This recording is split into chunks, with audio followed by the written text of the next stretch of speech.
Hello everyone. Now we'll learn section 49 of CPC, that is transferee of a decree. It says every transferee of a decree holds the same subject to the equities, if any, which the judgment debtor might have enforced against the original decree holder. Let us learn through an example. Suppose A obtains a decree against B for rupees 5,000. B holds a decree against A for rupees 3,000. Subsequently, A transfers his decree to C. So now C is the transferee of the decree. Hence, C cannot execute the decree against B for more than rupees 2,000. How 2,000? A was holding a decree against B for rupees 5,000. B was holding against A for rupees 3,000. So that is the difference, 2,000. That is the equity. So C will be liable only for 2,000. Another example, A is the decree holder, B is the judgment debtor. A holds a decree against B for rupees 5,000. Subsequently, B sues A for rupees 2,000. Suit is pending. Then A transfers the decree to C. C becomes the transferee. The suit is yet pending. Subsequently, B obtains decree against A for rupees 2,000. Then C applies for execution against B for the entire amount of rupees 5,000 which A was holding against B.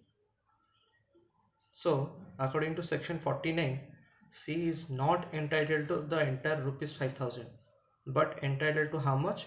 Only for rupees 3,000 equity. Now let's see section 50 that deals with legal representatives. Section 2 clause 11 of the Civil Procedure Code defines legal representative.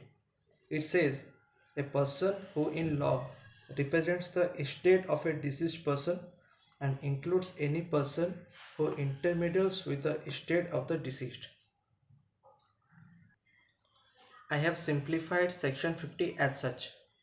A decree is passed, then the judgment debtor dies, but the decree has not been fully satisfied. Then decree holder will apply where? To the court which passed the decree. For what?